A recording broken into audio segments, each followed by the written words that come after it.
Good morning, my dear trainees. Welcome to you all. ಇವತ್ತಿನ online ತರಗತಿಗೆ ಎಲ್ರಿಗೂ ಸ್ವಾಗತ. ನಾವು ಈ ಹಿಂದೆ ಬೇಕಾದಷ್ಟು ಕಟಿಂಗ್ ಟೂಲ್ಸ್ಗಳ ಬಗ್ಗೆ ಡಿಸ್ಕಷನ್ ಮಾಡಿದ್ವಿ, ಅದ್ರ ಬಗ್ಗೆ ಎಲ್ಲ ತಿಳ್ಕೊಂಡಿದ್ವಿ. ಫಾರ್ ಎಕ್ಸಾಂಪಲ್ಲು ಡ್ರಿಲ್ ಬಿಟ್ಟು ಅದನ್ನು ಹೇಗೆ ಕನ್ಸ್ಟ್ರಕ್ಷನ್ ಹೇಗಿರುತ್ತೆ ಮತ್ತು ಅದನ್ನು ಹೇಗೆಲ್ಲ ಯೂಸ್ ಮಾಡ್ತೀವಿ ಅಂತೆಲ್ಲ ತಿಳ್ಕೊಂಡಿದ್ವಿ. ಮತ್ತು ಇನ್ನು ಕೆಲವು ಕಟಿಂಗ್ ಟೂಲ್ಸ್ಗಳನ್ನ ನಾವು ನಮ್ಮ ವರ್ಕ್ಶಾಪಲ್ಲಿ ಯೂಸ್ ಮಾಡ್ತೀವಿ. ಕಟಿಂಗ್ ಟೂಲ್ಸ್ ಲೈಕ್ ಚಿಸಲ್ಲು ಮತ್ತು ಈ ಡ್ರಿಲ್ ಬಿಟ್ಟು ಈ ಮತ್ತು ಪಂಚ್ ಮಾಡೋದಕ್ಕೆ ಪಂಚ್ಗಳು, ಇದನ್ನೆಲ್ಲ ಉಪಯೋಗಿಸ್ತೀವಿ. ಇದೆಲ್ಲ ಉಪಯೋಗಿಸ್ತಾ ಏನಾಗುತ್ತೆ, ಸೌದೋಗ್ತಾ ಇರ್ತದೆ. ಉಪಯೋಗಿಸ್ತಾ ಅದು ತನ್ನ ಕಟಿಂಗ್ ಸಾಮರ್ಥ್ಯನ ಕಡಿಮೆ ಮಾಡ್ಕೊಳ್ತಾ ಹೋಗುತ್ತೆ. ಆವಾಗ ನಾವೇನು ಮಾಡಬೇಕು? ಈಗ ಫಾರ್ ಎಕ್ಸಾಂಪಲ್ ನೀವು ಚಾಕು ಮನೆಯಲ್ಲಿ ಕಟಿಂಗ್ ಸಾಮರ್ಥ್ಯ ಕಮ್ಮಿ ಆದರೆ ಏನು ಮಾಡ್ತೀರಾ? ಅದಕ್ಕೆ ಶಾರ್ಪನಿಂಗ್ ಮಾಡ್ಕೊಳ್ಳಲ್ವಾ? ಉಜ್ಜಿನೋ ಅಥವಾ ಒಂದು ಕಲ್ ಮೇಲೆ ಉಜ್ಜಿನೋ ಅಥವಾ ಯಾರು ಗ್ರೈಂಡರ್ ಬರ್ತಾರೆ ಅವ್ರ ಹತ್ರ ಒಂದು 10 ರೂಪಾಯಿ ಕೊಟ್ಬಿಟ್ಟು ಏನೋ ಮಾಡಿಸ್ಕೋತೀವಲ್ವ. ಅದೇ ಥರ ಇಲ್ಲೂ ಕೂಡ ನಾವು ಕಟಿಂಗ್ ಟೂಲ್ಸ್ಗಳನ್ನ ಬ್ಲೆಂಟ್ ಆದದ್ದು ಅಂದರೆ ಸೌದೋಗಿರೋವಂಥ ಕಟಿಂಗ್ ಟೂಲ್ಗಳನ್ನ ನಾವು ರಿಯೂಸ್ ಮಾಡಬೇಕಾದ್ರೆ ಅಥವಾ ಅದು ಮಾಡಿದ ಕೆಲಸ ಕರೆಕ್ಟಾಗಿರಬೇಕಾದ್ರೆ ಅದು ಯಾವಾಗಲೂ ಶಾರ್ಪ್ ಆಗಿರಬೇಕು. ಆ ಶಾರ್ಪ್ ಆಗಿರಬೇಕು ಅಂತಂದರೆ ಆ ಕಟಿಂಗ್ ಟೂಲ್ಗಳನ್ನೆಲ್ಲ ನಾವು ಆ ಬ್ಲೆಂಟ್ ಆಗ್ತಾ ಇದ್ದಂಗೆ ನಾವು ರೀಶಾರ್ಪನಿಂಗ್ ಮಾಡ್ಕೋಬೇಕಾಗುತ್ತೆ. ಅದನ್ನೆಲ್ಲ ಶಾರ್ಪನಿಂಗ್ ಮಾಡ್ಕೋಬೇಕಾಗುತ್ತೆ. ಆ ಶಾರ್ಪನಿಂಗ್ ಮಾಡ್ಕೊಳ್ಳೋಕ್ಕೆ ಏನು ಯೂಸ್ ಮಾಡ್ತೀವಿ ನಾವು ನಮ್ಮ ವರ್ಕ್ಶಾಪಲ್ಲಿ ಅಂತಂದರೆ ನೋಡಿ, off hand grinding with bench and pedestal grinders. Bench ಮತ್ತು ಪೆಡೆಸ್ಟಲ್ ಗ್ರೈಂಡರ್ಗಳನ್ನ ಯೂಸ್ ಮಾಡಿಕೊಂಡು ನಮ್ಮ ಕಟಿಂಗ್ ಟೂಲ್ಗಳನ್ನ ನಾವು ರೀಶಾರ್ಪನಿಂಗ್ ಮಾಡ್ಕೋತೀವಿ. ಸ್ಕ್ರೈಬರು, ಚಿಸಲ್ಲು, ಡ್ರಿಲ್ ಬಿಟ್ಟು ಮತ್ತು ಪಂಚಸ್ಸು, ಈ ಥರದ್ದೆಲ್ಲ ನಾವು ಅಲ್ಲಿ ರೀಶಾರ್ಪನಿಂಗ್ ಮಾಡ್ಕೋತೀವಿ. ಸೊ ಈ ಆಫ್ ಆ್ಯಂಡ್ ಗ್ರೈಂಡಿಂಗ್ ಅಂತಂದರೆ ಏನು ಅಂತ ನೋಡೋಣ. ಈ off hand grinding is the operation of removing material. Off hand grinding ಅಂತಂತಂದರೆ ಒಂದು ಮೆಟೀರಿಯಲ್ನ ರಿಮೂವ್ ಮಾಡುವಂಥ ಒಂದು ಆಪ್ರೇಷನು. ಗ್ರೈಂಡಿಂಗ್ ಸಿಸ್ಟಮಲ್ಲಿ ಮೆಟಲ್ನ ರಿಮೂವ್ ಮಾಡುವಂಥ ಒಂದು ಆಪ್ರೇಷನ್ಗೆ ಆಫ್ ಆ್ಯಂಡ್ ಗ್ರೈಂಡಿಂಗ್ ಅಂತ ಕರೀತಾರೆ. And it does not require great accuracy in size or shape. ಇದ್ರದ್ದೊಂದು ಏನಪ್ಪ ಅಂತಂದರೆ, ಡಸ್ ನಾಟ್ ರಿಕ್ವೈರ್ಡ್ ಆ್ಯಕ್ಯುರಸಿ ಮತ್ತು 100% ಇಂಥದ್ದೇ ಶೇಪು ಅಂತ ಬರೋಕ್ಕೆ ಅಷ್ಟೊಂದೇನು ಇರಲ್ಲ. ಈಗ ನಾವು ಶಾರ್ಪ್ ಮಾಡ್ತೀವಿ ಅಂತ ಇಟ್ಕೋ, ಪಂಚು ಅಥವಾ ಚಿಸಲ್ಲು ಶಾರ್ಪ್ ಮಾಡಿದಾಗ ಅಂಥ 100% ಶೇಪು ಮತ್ತು ಆ್ಯಕ್ಯುರಸಿ ಅದರಲ್ಲಿ ಏನು ಬೇಕಾಗಿರೋದು ನಮಗೆ, ಅದು ರಿಕ್ವೈರ್ಮೆಂಟು ಇಲ್ಲ. This is carried out by pressing the work piece by hand against rotating grinding wheel. ಇದನ್ನು ಹೇಗೆ ನಾವು ಮಾಡೋದು ಅಂತಂದರೆ, ಒಂದು ಗ್ರೈಂಡಿಂಗ್ ವೀಲ್ ತಿರುಗ್ತಾ ಇರುತ್ತೆ. ಗ್ರೈಂಡಿಂಗ್ ವೀಲ್, ಈಗ ನೀವು ಚಾಕುನ ಮನೆಯಲ್ಲಿ ಅಥವಾ ಹೊರಗಡೆ ಎಲ್ಲರೂ ಅಂಗಡಿಯಲ್ಲಿ ಶಾರ್ಪ್ ಮಾಡಿಸಿದ್ರೆ ನಿಮಗೆ ಗೊತ್ತಾಗುತ್ತೆ. ಅವನೇನು ಮಾಡ್ತಾನೆ, ಒಂದು ವೀಲ್ ಆನ್ ಮಾಡ್ಕೊತಾನೆ, ವೀಲ್ ತಿರುಗ್ತಾ ಇರ್ತದೆ. ವೀಲ್ ಎದುರುಗಡೆಗೆ ಚಾಕುನ ತೊಗೊಂಡೋಗಿ ಪ್ರೆಸ್ ಮಾಡ್ತಾನೆ. ಎಲ್ಲೆಲ್ಲಿ ಬೇಕೋ ಶಾರ್ಪನಿಂಗು ಅಲ್ಲೆಲ್ಲ ಉದ್ದಕ್ಕೂ ಪ್ರೆಸ್ ಮಾಡ್ಕೊಂಡು ಹೋಗ್ತಾನೆ. ಅದೇ ಥರ ನಾವು ಇಲ್ಲಿ ಕೂಡ ಕಟಿಂಗ್ ಟೂಲ್ಗಳು, ಯಾವ ಟೂಲ್ಗಳನ್ನ ನಾವು ಶಾರ್ಪನಿಂಗ್ ಮಾಡಬೇಕಾಗಿದೆ ಅಂಥ ಶಾರ್ಪನಿಂಗ್ಗಳನ್ನ ಅದನ್ನು ವರ್ಕ್ ಪೀಸ್ ಅಂತ ಕರಿತೀವಿ.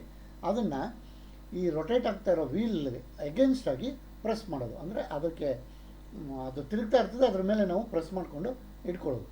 This is carried out by pressing the work piece by hand against a rotating grinding wheel. Grinding wheel ತಿರುಗ್ತಾ ಇರೋಂಥ ಗ್ರೈಂಡಿಂಗ್ ವೀಲ್ಗೆ ಅದರ ಎದುರುಗಡೆಯಿಂದ ನಾವು ಪ್ರೆಸ್ ಮಾಡಿ ಇಟ್ಕೊಳ್ಳೋದು. ಇದನ್ನು ಆಫ್ ಆ್ಯಂಡ್ ಗ್ರೈಂಡಿಂಗ್ ಪ್ರೋಸೆಸ್ ಅಂತ ಕರಿತೀವಿ. ಇದರಲ್ಲಿ ನಾವು ರೀಶಾರ್ಪನಿಂಗು ಮಾಡ್ಕೋತೀವಿ. ಮತ್ತು off hand grinding is performed for rough grinding of job and resharpening of scriber, punches, chisel, twist drills, single point cutting tool etcetera. ನಾವಾಗಲೇ ಹೇಳ್ದಂಗೆ ಕಟಿಂಗ್ ಟೂಲ್ಸ್ಗಳನ್ನ ರೀಶಾರ್ಪನಿಂಗ್ ಮಾಡ್ಕೊಳ್ತೀವಿ. ಇದನ್ನು ರಫ್ ಮೆಟಲ್ನ ರಿಮೂವ್ ಮಾಡೋದಕ್ಕೂ ಇದನ್ನು ಯೂಸ್ ಮಾಡ್ತೀವಿ. ರಫ್ ಆಗಿ ಮೆಟಲ್ನ ರಿಮೂವ್ ಮಾಡಿಬಿಡೋದು, ಆಮೇಲೆ ಫಿನಿಷಿಂಗ್ ಬೇರೆ ಪ್ರೋಸೆಸ್ಸಲ್ಲಿ ಮಾಡ್ಕೊಳ್ಳೋದು, ಅದಕ್ಕೂ ನಾವು ಇದು ಗ್ರೈಂಡಿಂಗನ್ನ ಮಾಡ್ಕೊತೀವಿ. Perform for rough grinding of ಜಾಬ್ನ ರಫ್ ಗ್ರೈಂಡಿಂಗು, ಮತ್ತು resharpening of scriber, punches, chisel ಮತ್ತು drills, single point cutting tools etcetera. ಈ ಥರದ್ದೆಲ್ಲ ರೀಶಾರ್ಪನಿಂಗ್ ಮಾಡ್ಕೊಳ್ಳೋಕ್ಕೂ ನಾವು ಉಪಯೋಗಿಸ್ತೀವಿ. ಮತ್ತು ಈ off hand grinders are fitted to a bench or pedestal. ಈ ಆಫ್ ಆ್ಯಂಡ್ ಗ್ರೈಂಡರ್ಸು ನಾವು ಬೆಂಚ್ ಮೇಲೆ ಫಿಕ್ಸ್ ಮಾಡ್ತೀವಿ, ಮತ್ತು ನೆಲದಲ್ಲೂ ಫಿಕ್ಸ್ ಮಾಡ್ಕೊತೀವಿ. ಬೆಂಚ್ ಮೇಲೂ ಫಿಕ್ಸ್ ಮಾಡ್ತೀವಿ, ಅದನ್ನು ಬೆಂಚ್ ಗ್ರೈಂಡರ್ಸ್ ಅಂತ ಕರಿತೀವಿ. ಆ್ಯಂಡ್ ಕೆಳಗಡೆ ನೆಲದ ಮೇಲೂ ಫಿಕ್ಸ್ ಮಾಡ್ತೀವಿ, ಅದನ್ನು ಪೆಡಸ್ಟಲ್ ಅಂತ ಕರೀತಾರೆ. ಇಲ್ಲಿ ನೋಡಿ, ಇದು ಬೆಂಚ್ ಗ್ರೈಂಡರ್. ಇದನ್ನು ಡೈರೆಕ್ಟಾಗಿ ಒಂದು ಬೆಂಚ್ ಮೇಲೆ ನಾವು ಫಿಕ್ಸ್ ಮಾಡಿ ಇಟ್ಕೊತೀವಿ. ಡೈರೆಕ್ಟಾಗಿ ಬೆಂಚ್ ಮೇಲೆ ಫಿಕ್ಸ್ ಮಾಡ್ತೀವಿ. ಇಲ್ಲಿ ನೋಡಿ, ಇದು ನೆಲದ ಮೇಲೆ ಫಿಕ್ಸ್ ಮಾಡ್ತೀವಿ. ಇದನ್ನು ಪೆಡಸ್ಟಲ್ ಅಂತ ಕರೀತಾರೆ. ಇದನ್ನು ಪೆಡಸ್ಟಲ್ ಅಂತ ಕರೀತಾರೆ. ಸೊ ಇದು ಏನೇನು ಅಂತ ನೋಡೋಣ. Bench grinder. ಏನು ಬೆಂಚ್ ಗ್ರೈಂಡರ್ ಅಂದರೆ, bench grinders are fitted on a bench or table and are useful for light duty work. Bench grinders ಅಂತ ಹೆಸರೇ ಹೇಳ್ತಾ ಇದೆ. ಇದನ್ನು ಬೆಂಚ್ ಮೇಲೆ ಫಿಕ್ಸ್ ಮಾಡಿರ್ತಾರೆ, ಬೆಂಚು ಅಥವಾ ಟೇಬಲ್ ಮೇಲೆ ಫಿಕ್ಸ್ ಮಾಡಿರ್ತಾರೆ, ಮತ್ತು ಇದನ್ನು ಲೈಟ್ ಡ್ಯೂಟಿ ವರ್ಕ್ಗೆ ಬಳಸ್ತಾರೆ. ಹಂಗಾರೆ ಏನು ಸರ್, ಇದರಲ್ಲಿ ಲೈಟ್ ಡ್ಯೂಟಿ, ಹೆವಿ ಡ್ಯೂಟಿ ಎಲ್ಲ ಇರ್ತದೆ? ಹೌದು, ಇರುತ್ತೆ. ಲೈಟ್ ಡ್ಯೂಟಿ, ಹೆವಿ ಡ್ಯೂಟಿ ಎಲ್ಲ ಇರುತ್ತೆ. ಅದು ನಿಮ್ಗೆ ಹೋಗ್ತಾ ಹೋಗ್ತಾ ಪ್ರಾಕ್ಟಿಕಲಲ್ಲಿ ಗೊತ್ತಾಗುತ್ತೆ. ಇದನ್ನು ಲೈಟ್ ಡ್ಯೂಟಿಗೆ ಉಪಯೋಗಿಸ್ಕೋತಾರೆ, ಮತ್ತು ಇದನ್ನು ಬೆಂಚ್ ಅಥವಾ ಟೇಬಲ್ ಮೇಲೆ ಫಿಕ್ಸ್ ಮಾಡಿರ್ತಾರೆ. ನೋಡಿ, ಈ ಥರ ಇರುತ್ತೆ. ಬೆಂಚ್ ಅಥವಾ ಟೇಬಲ್ ಮೇಲೆ ಫಿಕ್ಸ್ ಮಾಡಿ, ಇಲ್ಲಿ ನೋಡಿ, ಇಲ್ಲಿ ಹೋಲ್ ಇದೆಯಲ್ವಾ, ಈ ಹೋಲ್ಗೆ ನಟ್ಟು ಬೋಲ್ಟ್ ಹಾಕ್ಕೊಂಡು ಫಿಕ್ಸ್ ಮಾಡಿಬಿಡ್ತಾರೆ. ನಮ್ಮ ಬೆಂಚ್ಗೆ ನಟ್ಟು ಬೋಲ್ಟ್ ಹಾಕ್ಕೊಂಡು ಫಿಕ್ಸ್ ಮಾಡಿಬಿಡ್ತಾರೆ. ಇಲ್ಲಿದೆ ನೋಡಿ, ನಾನು ತೋರಿಸ್ತಾ ಇದ್ದೀನಿ ಆರೋ ಹೆಡ್ಡಲ್ಲಿ. ಇಲ್ಲಿ ಬೆಂಚ್ ಮೇಲೆ ಫಿಕ್ಸ್ ಮಾಡೋಕ್ಕೆ ಉಪಯೋಗಿಸುವಂಥ ಇದು ಹೋಲ್. ಇದು ಈ ಹೋಲ್ ಮೂಲಕ ನಟ್ಟು ಬೋಲ್ಟ್ ಹಾಕ್ಕೊಂಡು ಇದನ್ನು ಟೈಟಾಗಿ, ರಿಜಿಡ್ಡಾಗಿ ಫಿಕ್ಸ್ ಮಾಡ್ಕೊತಾರೆ. ಮಾಮೂಲಿ ಇನ್ನು ಮಿಕ್ಕಿದ್ದು ಕರೆಂಟ್ ಕನೆಕ್ಷನ್ನು ಅದು ಇದೆಲ್ಲ ಇರುತ್ತೆ. ವೀಲು ತಿರುಗೋಕ್ಕೆ ಶುರು ಆಗುತ್ತೆ. ಲೆಫ್ಟಲ್ಲಿ ಒಂದು ಮತ್ತು ರೈಟಲ್ಲಿ ಒಂದು ಇರುತ್ತೆ. ಇದೇನು ಅಂತ ನೋಡೋಣ. One course grind and one fine grind wheel may be mounted on this grinder on both side. ಎರಡು ಕಡೆ ನೋಡಿ, ಇಲ್ಲಿ ಎರಡು ಕಡೆ ವೀಲ್ ಇದೆ. ಒಂದು ರಫ್ ಗ್ರೈಂಡಿಂಗ್ ವೀಲು, ಇನ್ನೊಂದು smooth grinding wheel, fine grinding wheel. ಆ ಕೋರ್ಸ್ ಅಂತಂದರೆ ರಫ್ ಅಂತ. ರಫ್ ಗ್ರೈಂಡ್ ಅಂತಂದರೆ ರಫ್ ಕಾಳಿರೋವಂಥದ್ದು. ರಫ್ ಗ್ರೈನ್ಸ್ ಅಂತ ಕರಿತೀವಲ್ಲ, ರಫ್ ಕಾಳಿರೋವಂಥ ಒಂದು ವೀಲ್ ಇರ್ತದೆ, ಮತ್ತು ಇನ್ನೊಂದು ಫೈನ್ ಗ್ರೈನ್ ಇರುವಂಥ ಮತ್ತೊಂದು ಇರುತ್ತೆ. ಎರಡು ಕಡೆ ಒಂದೊಂದು ಥರದ್ದು ವೀಲು ಇರುತ್ತೆ. ಮತ್ತು different types of bench grinders ಇಲ್ಲಿದೆ ನೋಡಿ. ಬೇಕಾದಷ್ಟು ಕೆಲವು ಫೋಟೋಗಳಲ್ಲಿ ಒಂದೊಂದು ಮ್ಯಾನುಫ್ಯಾಕ್ಚರರ್ ಒಂದೊಂದು ಥರ ಮಾಡಿರ್ತಾರೆ.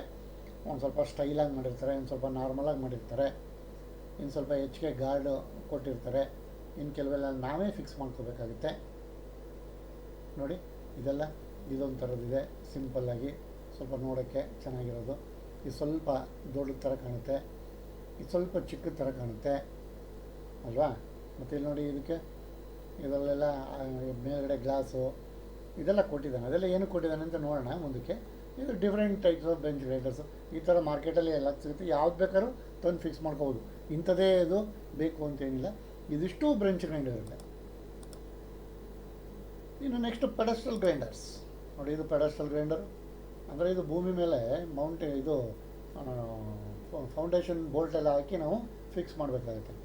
ಇಲ್ಲಿದೆ ನೋಡಿ, ಇಲ್ಲಿ ಹೋಲ್ ಇದೆ, ಇಲ್ಲೊಂದಿದೆ, ಇಲ್ಲೂ ಇರುತ್ತೆ ಹೋಲು. ಅದೆಲ್ಲ ನಾಲ್ಕು ಕಡೆನೂ ಫೌಂಡೇಶನ್ ಬೋಲ್ಟ್ ಹಾಕಿ ನಾವು ಗಾರೆ ಎಲ್ಲ ಹಾಕಿ, ಕಾಂಕ್ರೀಟ್ ಹಾಕಿ ಫೌಂಡೇಶನ್ ಬೋಲ್ಟ್ ಫಿಕ್ಸ್ ಮಾಡಿ ಅದ್ರ ಮೇಲೆ ತೊಗೊಂಡೋಗಿ ಇದನ್ನು ಇಟ್ಟು ಆಮೇಲೆ ಟೈಟ್ ಮಾಡಿ ನಾವು ಫಿಕ್ಸ್ ಮಾಡಬೇಕಾಗುತ್ತೆ. And pedestal grinders are mounted on a base. ಒಂದು ಬೇಸಲ್ಲಿ ಫಿಕ್ಸ್ ಮಾಡಿರ್ತಾರೆ. It is fasten to the floor. ಅದನ್ನು ಫ್ಲೋರ್ ಅಂದರೆ ನೆಲಕ್ಕೆ ಫಿಕ್ಸ್ ಮಾಡಿರ್ತಾರೆ. They are use for heavy duty work. ಇದನ್ನು ಹೆವಿ ಡ್ಯೂಟಿ ವರ್ಕ್ಗೆ ಯೂಸ್ ಮಾಡ್ತಾರೆ. ಹೆವಿ ಡ್ಯೂಟಿ ವರ್ಕ್ಗೆ ಇದನ್ನು ಯೂಸ್ ಮಾಡ್ತೀವಿ. ನೋಡಿ, ರೇಖಾಚಿತ್ರ ಇದು ಬುಕ್ಕಲ್ಲಿರೋ ಥರದ್ದು.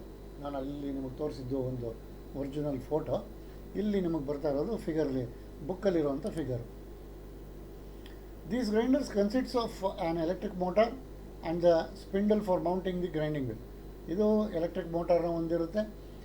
ಆ ಬೆಂಚ್ ಗ್ರೈಂಡರಲ್ಲೂ ಎಲೆಕ್ಟ್ರಿಕ್ ಮೋಟಾರ್ ಇರುತ್ತೆ, ಅದು ಒಳಗಡೆನೇ ಇರುತ್ತೆ ಅಷ್ಟೇ. ಇದರಲ್ಲೂ ಎಲೆಕ್ಟ್ರಿಕ್ ಮೋಟಾರ್ ಇರುತ್ತೆ, ಮತ್ತು ಸ್ಪಿಂಡಲ್ ಇರುತ್ತೆ. ಆ ಸ್ಪಿಂಡಲಲ್ಲಿ ನೋಡಿ, ಇದು ಇಲ್ಲಿಂದ ಇಲ್ಲಿ ತನಕ ಉದ್ದಕ್ಕೆ ಸ್ಪಿಂಡಲ್ ಇರ್ತದೆ. ಆ ಸ್ಪಿಂಡಲಲ್ಲಿ ಎರಡು ವೀಲು, ಈ ಕಡೆ ಒಂದು ವೀಲು, ಈ ಕಡೆ ಇನ್ನೊಂದು ವೀಲ್ನ ಫಿಕ್ಸ್ ಮಾಡಿರ್ತಾನೆ. So these grinders consists of an electric motor and the spindle for mounting the grinding wheels. ಒಂದು ಸ್ಪಿಂಡಲ್ ಇದೆ, ಆ ಸ್ಪಿಂಡಲ್ ಮೇಲೆ ಗ್ರೈಂಡಿಂಗ್ ವೀಲ್ನ ನಾವು ಫಿಕ್ಸ್ ಮಾಡ್ತೀವಿ. And one end of the spindle a coarse and other end of fine wheel mounted. ಇಲ್ಲೂ ಅದೇ ಥರ ಬೆಂಚ್ ಗ್ರೈಂಡರ್ ಥರನೇ ಒಂದು ಎಂಡಲ್ಲಿ ಕೋರ್ಸ್ ಗ್ರೈಂಡಿಂಗ್ ವೀಲ್ ಇರುತ್ತೆ, ಇನ್ನೊಂದು ಕಡೆ ಫೈನ್ ಗ್ರೈಂಡಿಂಗ್ ವೀಲ್ ಇರುತ್ತೆ. ಎರಡೂ ಕಡೆ ಮೌಂಟ್ ಮಾಡಿರ್ತಾರೆ, ಆ ಕಡೆ ಈ ಕಡೆ ಎರಡೂ ಕಡೆ ಒಂದೊಂದು ಥರದ್ದು, ಒಂದು ಕಡೆ ಕೋರ್ಸು ಒಂದು ಕಡೆ fine. And for safety while working wheel guards R provided. ಮತ್ತು ಇಲ್ಲಿ ವೀಲ್ ಗಾರ್ಡ್ಸ್ ಇದೆ ನೋಡಿ, ವೀಲ್ ಗಾರ್ಡ್ ಇಲ್ಲಿದಕ್ಕೆ ಮೇಲ್ಗಡೆ ಕಾಣಿಸ್ತಿದೆ, ಇದು ವೀಲ್ ಗಾರ್ಡ್ ಅಂತ ಕರೀತಾರೆ ಇದನ್ನು. ಈ ವೀಲ್ ಗಾರ್ಡ್ ಈ ಫಾರ್ ದ ಸೇಫ್ಟಿ ಪರ್ಪಸ್ಸು ಈ ವೀಲ್ ಗಾರ್ಡ್ನ ಫಿಕ್ಸ್ ಮಾಡಿರ್ತಾರೆ. ಇದು ಅದರಲ್ಲೂ ಇದೆ, ಫಿಕ್ಸ್ ಮಾಡಿರ್ತಾರೆ, ಇದರಲ್ಲೂ ಇದೆ. ಇದರಲ್ಲಿ ಸ್ವಲ್ಪ ಸ್ಪೆಷಲಾಗಿ ಇನ್ನೊಂದು ಸ್ವಲ್ಪ ಕೇರ್ ತೊಗೊಂಡು ಮಾಡಿರ್ತಾರೆ.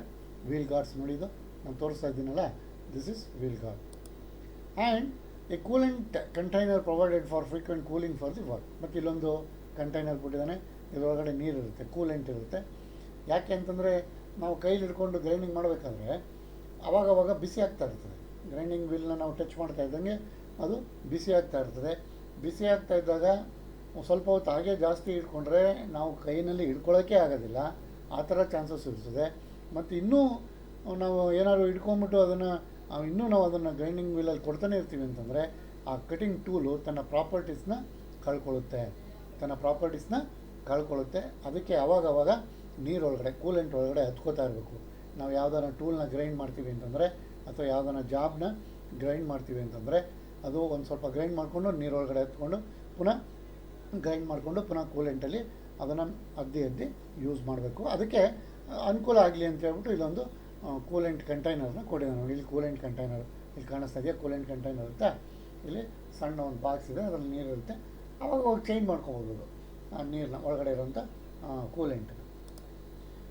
And adjustable work rest are provided for both the wheels to support the work while grinding.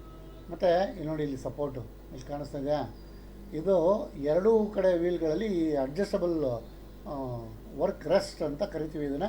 ಈ ವರ್ಕ್ ರೆಸ್ಟು ಅಡ್ಜಸ್ಟಬಲು ಇದ್ದು ನೀವು ಹಿಂದಕ್ಕೂ ಮುಂದಕ್ಕೂ ತಳ್ಕೊಬೋದು, ಸ್ವಲ್ಪ ಆ್ಯಂಗಲ್ ಆಗು ಫಿಕ್ಸ್ ಮಾಡ್ಕೋಬೋದು, ಹೇಗೆ ಬೇಕೋ ಹಾಗೆ ನಾವು ನಮಗೆ ಅನುಕೂಲಕ್ಕೆ ತಕ್ಕಂತೆ ಇದನ್ನು ಫಿಕ್ಸ್ ಮಾಡ್ಕೋಬೋದು.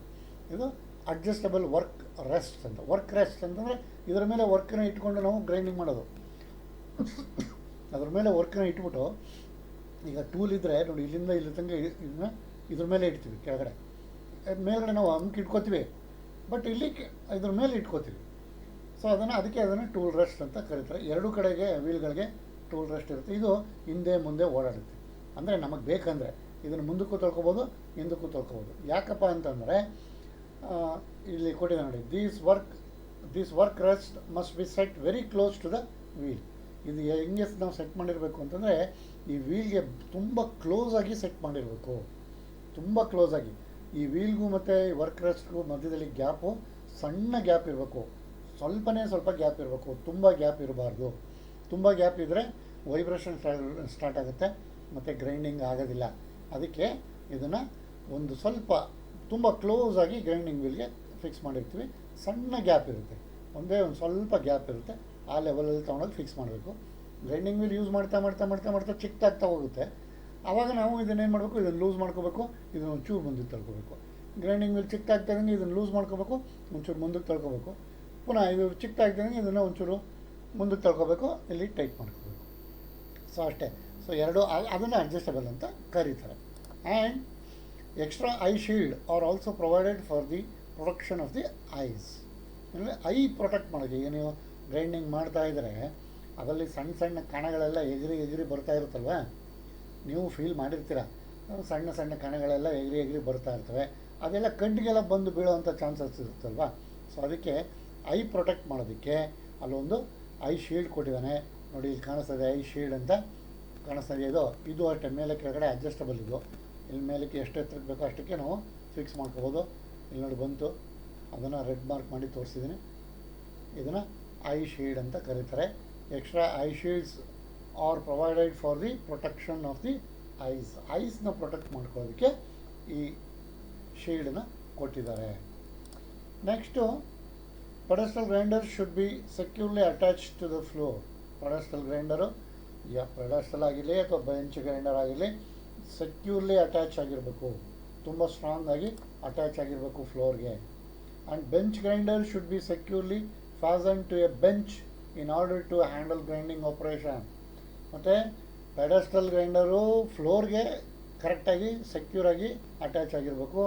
ಮತ್ತು ಬೆಂಚ್ ಗ್ರೈಂಡರ್ಸು ಬೆಂಚ್ ಮೇಲೆ ಅಥವಾ ಟೇಬಲ್ ಮೇಲೆ ಅದನ್ನು ಸೆಕ್ಯೂರಾಗಿ ಅದನ್ನು ಗಟ್ಟಿಯಾಗಿ ಟೈಟಾಗಿ ಫಿಕ್ಸ್ ಮಾಡಿರಬೇಕು in order to handle grinding operation.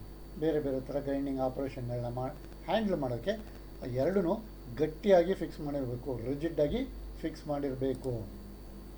And always wear eye protection glasses or face shield. ಮತ್ತು ಗ್ರೈಂಡಿಂಗ್ ಮಾಡಬೇಕಾದ್ರೆ ನೀವು ಯೂಶ್ವಲಾಗಿ ಯಾವಾಗಲೂ ಐ ಪ್ರೊಟೆಕ್ಷನ್ ಗ್ಲಾಸಸ್ನ ನೀವು ಹಾಕ್ಕೋಬೇಕು. ಅಥವಾ ಫೇಸ್ ಶೀಲ್ಡ್ ಅಂತ ಒಂದು ಬರುತ್ತೆ.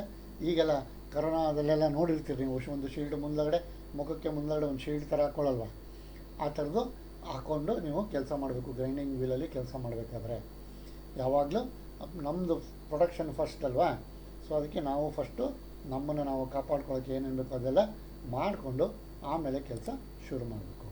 And never remove guards from a bench or pedestal grinder. ಯಾವುದೇ ಕಾರಣಕ್ಕೂ ಗಾರ್ಡ್ಗಳನ್ನ, ಬೆಂಚ್ ಗ್ರೈಂಡರ್ ಆಗಲಿ ಪೆಡೆಸ್ಟಲ್ ಗ್ರೈಂಡರ್ ಆಗಲಿ, ಎರಡರಿಂದನೂ ಯಾವುದೇ ಕಾರಣಕ್ಕೂ ತೆಗಿಬಾರ್ದು. ತೆಗೆದ್ರೆ ಕೆಲಸ ಮಾಡಬಾರ್ದು. They will protect hands and fingers from injury in case of wheel failure. ಇನ್ನು ಕೆಲವು ಸಲ ವೀಲ್ ಫೇಲ್ಯೂರ್ ಆಗೋ ಚಾನ್ಸಸ್ಗಳಿರ್ತವೆ. ನೀವು ಆ ಗಾರ್ಡೇ ಇಲ್ಲದೆ ಹಂಗೆ ಯೂಸ್ ಮಾಡ್ತಿದ್ರೆ, ನೀವು ನೋಡಿರ್ತೀರ ಗಾರ್ಡೇ ಇಲ್ಲದೆ ಕೆಲವು ಕಡೆ ಎಲ್ಲ ಯೂಸ್ ಮಾಡ್ತಾ ಇರ್ತಾರೆ ಈ ವರ್ಕ್ಶಾಪ್ಗಳಲ್ಲೆಲ್ಲ, ಕೆಲವು ಕಡೆ ಎಲ್ಲ. ಅದು ಭಾಳ ಡೇಂಜರು, ತುಂಬ ಡೇಂಜರು. ಇದೇನು ಮಾಡುತ್ತೆ, ನಮಗೆ ಹ್ಯಾಂಡ್ಸು ಮತ್ತು ಫಿಂಗರ್ಸ್ನ ಪ್ರೊಟೆಕ್ಟ್ ಮಾಡುತ್ತೆ. ವೀಲ್ ಏನಾದ್ರು ಫೇಲ್ಯೂರ್ ಆದರೆ, in case of any wheel failure, they will protect hands ಮತ್ತು ಫಿಂಗರ್ಸ್. ನಮ್ಮ ಹ್ಯಾಂಡ್ ಮತ್ತು ಫಿಂಗರ್ನ ಪ್ರೊಟೆಕ್ಟ್ ಮಾಡುತ್ತೆ. ಸೊ ಅದಕ್ಕೆ ಯಾವುದೇ ಕಾರಣಕ್ಕೂ ನಾವು ಗಾರ್ಡ್ಸ್ಗಳನ್ನ ರಿಮೂವ್ ಮಾಡಬಾರ್ದು. And work rest or tool rest, ಅದನ್ನು ವರ್ಕ್ ರೆಸ್ಟ್ ಅಂತನಾದ್ರು ಕರಿಬೋದು ಅಥವಾ ಟೂಲ್ ರೆಸ್ಟ್ ಅಂತನಾದ್ರು ಕರಿಬೋದು. ವರ್ಕ್ನ ನಾವು ಗ್ರೈಂಡ್ ಮಾಡಬೇಕಾದ್ರೆ ಆ ರೆಸ್ಟಲ್ಲಿ ಮೇಲೆ ಇಡ್ತೀವಿ, ಆವಾಗ ಅದು ವರ್ಕ್ ರೆಸ್ಟ್ ಆಗುತ್ತೆ. ಟೂಲ್ನ ಗ್ರೈಂಡ್ ಮಾಡಬೇಕಾದ್ರೆ ಅದೇ ರೆಸ್ಟ್ ಮೇಲೆ ನಾವು ಇಡ್ತೀವಿ, ಆವಾಗ ಅದು ಟೂಲ್ ರೆಸ್ಟ್ ಆಗುತ್ತೆ. Are provided on all machines, ಎಲ್ಲ ಮಿಷಿನ್ಸಲ್ಲೂ ಇದು ಇರುತ್ತೆ. And the rest should be securely fixed and close enough to the grinding wheel to prevent the job from slipping off. ಮತ್ತು ತುಂಬ ಸ್ಟ್ರಾಂಗಾಗಿ ಗಟ್ಟಿಯಾಗಿ ಇದನ್ನು ಫಿಕ್ಸ್ ಮಾಡಬೇಕು. ಅದು ಸ್ವಲ್ಪ ಹಿಂದೆ ಮುಂದೆ ಸರ್ಸ್ಕೋಬೋದು ಅಂತ ನಾನು ಆವಾಗಲೇ ಹೇಳಿದೆ.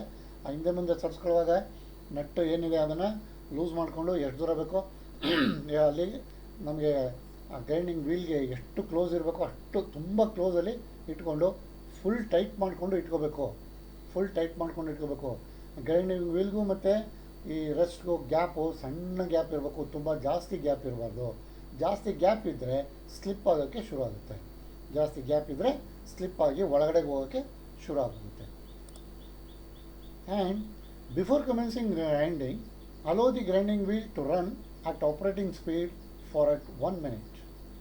ನೀವು ಯಾವಾಗಲೂ ಗ್ರೈಂಡಿಂಗ್ ವೀಲ್ನ ಸ್ಟಾರ್ಟ್ ಮಾಡಿದ್ರೆ ತಕ್ಷಣ ಎದುರುಗಡೆ ಓಡೋಗ್ಬಿಟ್ಟು ಕೆಲಸ ಶುರು ಮಾಡಿಬಿಡ್ಬಾರ್ದು.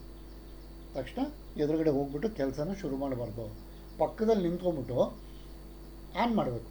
ಪಕ್ಕದಲ್ಲಿ ನಿಂತ್ಕೊಂಡು ಆನ್ ಮಾಡಿ 1 ನಿಮಿಷ ಬಿಡಬೇಕು ಅದನ್ನು ಮ್ಯಾಕ್ಸಿಮಮ್ ಸ್ಪೀಡಲ್ಲಿ ತಿರುಗೋಕ್ಕೆ. ನಿಮಗೆ ಅದು ತಿರುಗುತ್ತಾಣ ಧರ್ರ ಅಂತ ಅದು ಒಂದು ಸ್ವಲ್ಪ ಒಂದು 4-5 ಸೆಕೆಂಡು ಅಥವಾ ಒಂದು 8-10 ಸೆಕೆಂಡ್ ತೊಗೊಂಡು ಮ್ಯಾಕ್ಸಿಮಮ್ ಸ್ಪೀಡ್ಗೆ ಪಿಕಪ್ ತೊಗೊಳುತ್ತೆ.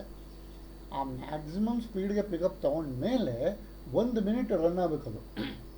1 ಮಿನಿಟು ರನ್ ಆಗಬೇಕು. ಅಲ್ಲಿ ತನಕ ನೀವು ಗ್ರೈಂಡಿಂಗು ಕಮೆನ್ಸ್ ಮಾಡಬಾರ್ದು. ಫಸ್ಟು ಪಕ್ಕದಲ್ಲಿ ನಿಂತ್ಕೊಂಡು ಆನ್ ಮಾಡಿಬಿಡ್ಬೇಕು. ಅದು ಮ್ಯಾಕ್ಸಿಮಮ್ ಸ್ಪೀಡ್ಗೆ ಹೋದ್ಮೇಲೆ 1 ನಿಮಿಷ ವೆಯ್ಟ್ ಮಾಡಬೇಕು. 1 ನಿಮಿಷ ವೆಯ್ಟ್ ಮಾಡಿ ಆಮೇಲೆ ಗ್ರೈಂಡಿಂಗ್ನ ಶುರು ಮಾಡಬೇಕು. Do not stand directly in front of A grinding wheel when it is first started. ಯಾವಾಗ ನೀವು ಫಸ್ಟು ಸ್ಟಾರ್ಟ್ ಮಾಡ್ತೀರಾ ಡೈರೆಕ್ಟಾಗಿ ಎದುರುಗಡೆ ನಿಂತ್ಕೋಬಾರ್ದು. ಅದನ್ನೇ ನಾನು ಅವಾಗಲೇ ಹೇಳಿದ್ದು. ನೀವು ಕೆಲಸ ಶುರು ಮಾಡುವಾಗಲೂ ಅಷ್ಟೇ, ಫಸ್ಟು ಶುರು ಮಾಡಿದ ತಕ್ಷಣ ನೀವು ಎದುರುಗಡೆ ನಿಂತ್ಕೊಂಡು ಕೆಲಸ ಶುರು ಮಾಡಬಾರ್ದು. ಸ್ವಲ್ಪ ಸ್ಲೈಟಾಗಿ ಒಂಚೂರು ಆ ಕಡೆ ಈ ಕಡೆ ಶುರು ಮಾಡಿಬಿಟ್ಟು ಆಮೇಲೆ ಎದುರುಗಡೆಗೆ ಬಂದರೂ ಆಗುತ್ತೆ. Do not use a wheel that vibrates. ಯಾವಾಗ ವೀಲ್ ವೈಬ್ರೇಟ್ ಆಗೋಕ್ಕೆ ಶುರು ಆಗುತ್ತೆ ಆವಾಗ ಯೂಸ್ ಮಾಡಬಾರ್ದು. ವೈಬ್ರೇಟ್ ಯಾವಾಗ ನೀವು ಸ್ಟಾರ್ಟಿಂಗ್ ನಿಂತ್ಕೊಂಡು ಫಸ್ಟು ಸ್ಟಾರ್ಟ್ ಮಾಡ್ತೀರಾ, ಸ್ಟಾರ್ಟ್ ಮಾಡಿದಾಗ ಮಾಮೂಲಿ ಗ್ರೈಂಡಿಂಗ್ ವೀಲು ಸರಿಯಾಗಿ ತಿರುಗ್ತಾ ಇದೆ, ಮೆಟಲ್ ರಿಮೂವ್ ಮಾಡ್ತಾ ಇದೆ ಅಂದರೆ ಕಂಟಿನ್ಯೂ ಮಾಡಬೇಕು. ಬೈ ಚಾನ್ಸ್ ವೀಲ್ ಏನಾದ್ರು ವೈಬ್ರೇಷನ್ ಆಗೋಕ್ಕೆ ಶುರು ಆಯ್ತು ಅಂತಂದರೆ you should stop the work. ಮತ್ತು ಅದೇನಾಗಿದೆ ಅದನ್ನು ನೋಡಬೇಕು. ಏನಾದ್ರು ನಿಮ್ಮ ಕೈಲಿ ಆದರೆ ರಿಪೇರಿ ಮಾಡ್ಕೋಬೇಕು, ಗೊತ್ತಿದ್ದರೆ. ಇಲ್ಲದರೆ ನಿಮ್ಮ ಸುಪೀರಿಯರ್ಸ್ಗೆ ತಿಳಿಸ್ಬೇಕು. ವೀಲ್ ಏನಾದ್ರು ವೈಬ್ರೇಟ್ ಏನಾದ್ರು ಶುರು ಆದರೆ, ಏನು ಶುರು ಆಗಿ ವೈಬ್ರೇಟ್ ಏನೂ ಆಗಲಿಲ್ಲ ಅಂತಂದರೆ ಒಂದು ನೀವು ಪಕ್ಕದಲ್ಲಿ ನಿಂತ್ಕೊಂಡು ಟಚ್ ಮಾಡಿರ್ತೀರ, ವೀಲ್ ಏನು ವೈಬ್ರೇಟ್ ಗಿಬ್ರೇಟ್ ಏನೂ ಆಗಲ್ಲ, ನೋ ಪ್ರಾಬ್ಲಮ್, ಕಂಟಿನ್ಯೂ ಮಾಡಿ ಕೆಲಸನ. ಬೈ ಚಾನ್ಸ್ ವೈಬ್ರೇಷನ್ ಶುರು ಆದರೆ you must stop the grinding. Next assignment ಇದೆ, ನೋಡೋಣ ಹೆಂಗೆ ಕೊಡ್ತಾರೆ ಇದರಲ್ಲಿ ಎಕ್ಸಾಮಲ್ಲಿ ಅಂತ. Name the type of hand grinding machines meant for light duty work. ನೋಡಿ, ಲೈಟ್ ಡ್ಯೂಟಿ ವರ್ಕ್ಗೆ ಯಾವುದು ಸೂಟಬಲ್ ಆಫ್ ಆ್ಯಂಡ್ ಗ್ರೈಂಡರ್ಸು ಅಂತ ಕೇಳಿದ್ದಾನೆ. Of hand grinding ಮಿಷಿನಲ್ಲಿ bench light duty ವರ್ಕ್ಗೆ ಯಾವ ಮಿಷಿನು ಬೇಕು, ಯಾವುದು ನಮಗೆ ಗೊತ್ತಿರೋ ಥರ ಬೆಂಚ್ ಗ್ರೈಂಡರ್ನ ನಾವು ಲೈಟ್ ಡ್ಯೂಟಿ ವರ್ಕ್ಗೆ ಯೂಸ್ ಮಾಡ್ತೀವಿ. ಸೊ ಈ ಕ್ವಶನ್ಗೆ answer bench grinder. And next question, which machine is use to sharpen the chisel. ಇದು ನೋಡಿ, ಚಿಸಲ್ನ ಅಥವಾ ಸ್ಕ್ರೈಬರ್ ಆಗಲಿ ಅಥವಾ ಡ್ರಿಲ್ ಬಿಟ್ ಆಗಲಿ ಯಾವುದನ್ನೇ ಆಗಲಿ ಶಾರ್ಪನ್ ಮಾಡೋಕ್ಕೆ ಯಾವ ಮಿಷಿನ್ ಯೂಸ್ ಮಾಡ್ತೀವಿ ಅಂತ ಕೇಳಿದ್ದಾನೆ. ಚಿಸಲ್ಲು ಅಂತ ಇಲ್ಲಿ ಸ್ಪೆಸಿಫಿಕ್ಕಾಗಿ ಹೇಳಿದ್ದಾನೆ, ಅಥವಾ ಅದನ್ನು ಕಟಿಂಗ್ ಟೂಲ್ ಅಂತ ಕೇಳ್ಬಿಡ್ಬೋದು, ಅಥವಾ ಸ್ಕ್ರೈಬರು ಮತ್ತು ಇನ್ಯಾವುದಾರು ಒಂದು ಮಾರ್ಕಿಂಗ್ ಟೂಲ್ನು ಕೇಳ್ಬಿಡ್ಬೋದು. ಇಲ್ಲೇನಿದು ಶಾರ್ಪಿಂಗ್ ಮಾಡೋದಕ್ಕೆ ಯಾವ ಮಿಷಿನ್ ಯೂಸ್ ಮಾಡ್ತೀರಾ ಅಂತ ಒಂದು ಕ್ವಶನ್ನು. ಕನ್ಫ್ಯೂಸ್ ಮಾಡೋದಕ್ಕೆ ನಿಮಗೆ which machine is use to resharpen the chisel ಅಂತ ಸ್ಪೆಸಿಫಿಕ್ಕಾಗಿ ಚಿಸಲ್ ಅಂತ ಕೊಟ್ಬಿಟ್ಟಿದ್ದಾನೆ. ತಲೆ ಕೆಡಿಸ್ಕೊಳ್ಳಿ ನೀವು ಅಂತ. ಅಲ್ಲಿ ಚಿಸಲ್ ಆದರೂ ಅದೇ, ಟ್ವಿಸ್ಟ್ ಡ್ರಿಲ್ ಆದರೂ ಅದೇ, ಸ್ಕ್ರೈಬರ್ ಆದರೂ ಅದೇ. 4 ಆನ್ಸರ್ ಕೊಟ್ಟಿದ್ದಾನೆ: surface grinder, pedestal grinder, cylindrical grinder, tool and cutter grinder. ಯಾವ ಗ್ರೈಂಡರ್ನ ನಾವು ಯೂಸ್ ಮಾಡ್ತೀವಿ ನಮಗೆ ಗೊತ್ತು, ಪೆಡೆಸ್ಟ್ರಲ್ ಗ್ರೈಂಡರ್ ಅಂತ. So answer is B, pedestal grinder. Surface grinder ಅದು ನಿಮಗೆ ಇಲ್ಲ ಇಲ್ಲಿ, ಅದ್ರ ಬಗ್ಗೆ ನಾನು ಯಾವಾಗಲಾದ್ರು ಹೇಳ್ತೀನಿ. ಈಗ ಸದ್ಯಕ್ಕೆ ಪೆಡೆಸ್ಟ್ರಲ್ ಗ್ರೈಂಡರು ಮತ್ತು ಬೆಂಚ್ ಗ್ರೈಂಡರ್ ನಮ್ಮ ಹತ್ರ ಇದೆ, ನಾವು ಅದನ್ನು ಯೂಸ್ ಮಾಡ್ತೀವಿ, ಅದ್ರ ಬಗ್ಗೆ ಮಾತ್ರ ತಿಳ್ಕೊಳ್ಳಿ. ಇನ್ನು ಸಿಲಿಂಡ್ರಿಕಲ್ ಗ್ರೈಂಡರು ಮತ್ತು ಟೂಲ್ ಕಟರ್ ಗ್ರೈಂಡರ್ ಎಲ್ಲ ಹೋಗ್ತಾ ನಿಮಗೆ ಸಂದರ್ಭ ಬಂದಾಗ ಹೇಳ್ತೀನಿ. And next question, what is the use of tool rest in grinding machine. Tool rest, grinding ಮಿಷನಲ್ಲಿ ಟೂಲ್ ರೆಸ್ಟ್ ಇದೆಯಲ್ಲ, ಟೂಲ್ ರೆಸ್ಟ್ ಅಥವಾ ವರ್ಕ್ ರೆಸ್ಟು, ಅದರದ್ದು ಯೂಸ್ ಏನು ಅಂತ ಕೇಳ್ತಾ ಇದ್ದಾರೆ.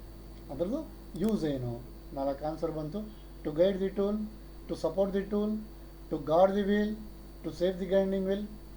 ಗ್ರೈಂಡಿಂಗ್ ವೀಲ್ನ ಸೇಫ್ ಮಾಡೋಕ್ಕಾಗಿರೋದು ಅಲ್ಲ, ವೀಲ್ನ ಗಾರ್ಡ್ ಮಾಡೋದಕ್ಕೆ ಇರೋದು ಅಲ್ಲ, ಟೂಲ್ನ ಗೈಡ್ ಮಾಡೋದಕ್ಕೆ ಇರೋದು ಅಲ್ಲ.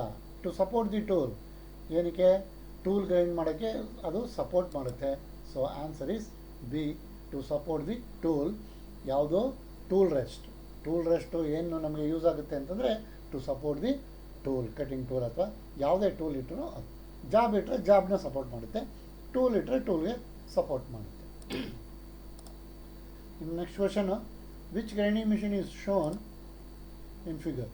ಈ ಫಿಗರಲ್ಲಿ ಇನ್ನೂ ಒಂದು ಫಿಗರ್ ಕೊಟ್ಟಿದ್ದಾರೆ, ಇದು ಯಾವ ಮಿಷಿನ್ನು ಅಂತ ಕೊಟ್ಟಿದ್ದಾನೆ. ಇದು ಬೆಂಚ್ ಮೇಲೆ ಇದೆಯಾ? 4 ಆನ್ಸರು ಇಲ್ಲೇ ಕೊಟ್ಬಿಟ್ಟಿದ್ದಾನೆ. ಬೆಂಚ್ ಮೇಲೆ ಇದೆಯಾ? ಇಲ್ಲ. ಸೊ ಅದರಿಂದ ನಮ್ಗೆ ಎರಡು ಟೈಪ್ಸು ಗ್ರೈಂಡರ್ ಗೊತ್ತು, ಬೆಂಚು ಮತ್ತು ಪೆಡೆಸ್ಟ್ರಲ್ಲು ಎರಡೂ ನಾವು ನೋಡಿದ್ದೀವಿ ಫಿಗರಲ್ಲಿ. ಸೊ ಈ ಸಿ ಮತ್ತು ಡಿ ರೂಲ್ಡ್ ಔಟು, ಹೌದಲ್ವಾ? ಸೊ ಇವೆರಡರಲ್ಲೇ ಅಲ್ವಾ ಬೆಂಚ್ ಗ್ರೈಂಡರು ಮತ್ತು ಪೆಡೆಸ್ಟ್ರಲ್ ಗ್ರೈಂಡರು. ಸೊ ಬೆಂಚ್ ಗ್ರೈಂಡರ್ ಆದರೆ ಇದು ಬೆಂಚ್ ಮೇಲೆ ಇರಬೇಕಾಗಿತ್ತು, ಇದು ಬೆಂಚ್ ಮೇಲೆ ಇಲ್ಲ.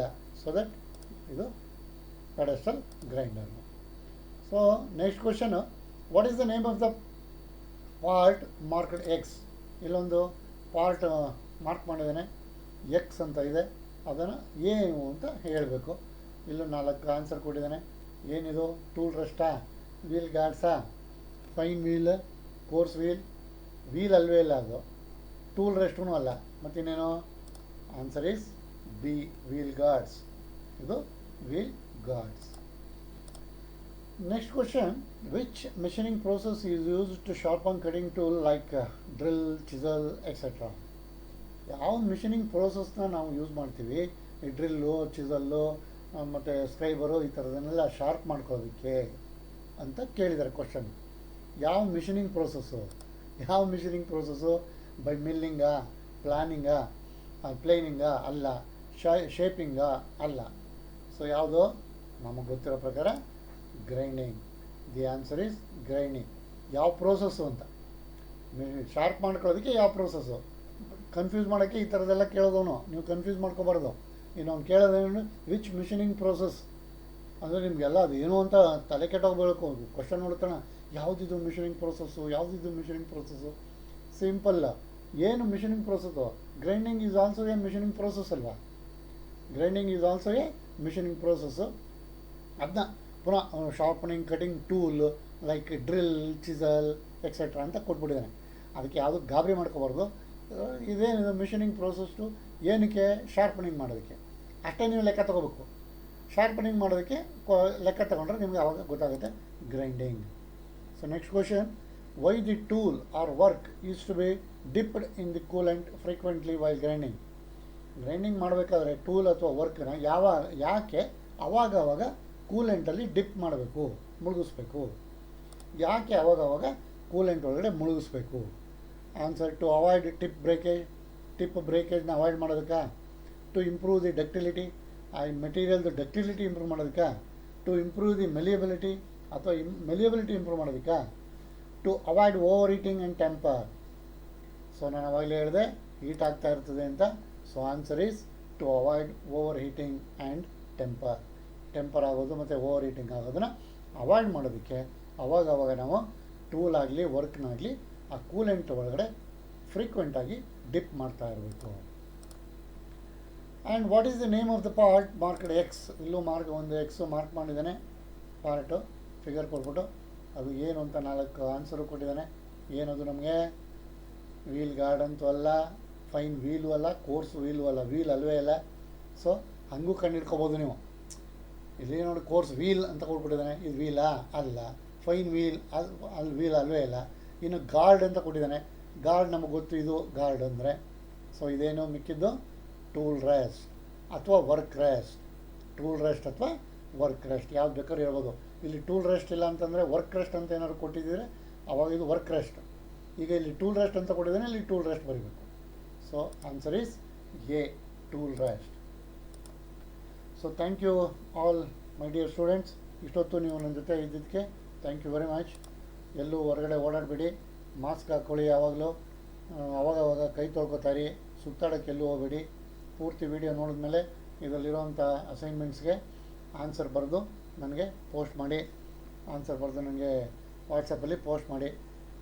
ಕಂಪಲ್ಸರಿ ಮಾಡಲೇಬೇಕು. ನೀವು ನೋಡ್ತಾ ಇದ್ದೀರಾ, ನಿಮ್ಗೆ ಅರ್ಥ ಆಗಿದೆ ಅಂತ ನನಗೆ ಹೆಂಗೆ ಗೊತ್ತಾಗೋದು? ಸೊ ನೀವು ಆನ್ಸರ್ ಮಾಡಲೇಬೇಕು. ಮತ್ತು ನಿಮ್ಗೇನಾದ್ರು ಗೊತ್ತಾಗಲಿಲ್ಲ ಅಂತಂದರೆ you are free to call at any time. ನನಗೆ ನೀವು ಯಾವ ಟೈಮಲ್ಲಾದರೂ ನನಗೆ ನೀವು ಕಾಲ್ ಮಾಡ್ಬೋದು. ಕಾಲ್ ಮಾಡಿ, ನಿಮ್ಗೆ ಏನೇ ಅರ್ಥ ಆಗಿಲ್ಲ ಅಂತಂದರೂ ಎಷ್ಟೊತ್ತಲ್ಲಾದರೂ ಸರಿ ನನಗೆ ಕಾಲ್ ಮಾಡಿ. ನೀವು ಈ ವಿಚಾರಕ್ಕೆ ಸಂಬಂಧಪಟ್ಟಂಗೆ ಕ್ವಶನ್ ಕೇಳಿದ್ರೆ ನಾನು ನಿಮ್ಮ ಡೌಟ್ನೆಲ್ಲ ಕ್ಲಿಯರ್ ಮಾಡ್ತೀನಿ. ಸೊ ನೆಕ್ಸ್ಟ್ ಕ್ಲಾಸಲ್ಲಿ ನೋಡೋಣ, ಭೇಟಿ ಮಾಡೋಣ. ಅಲ್ಲಿ ತನಕ ಗುಡ್ ಬೈ. ಓಕೆನಾ? ಬಾಯ್.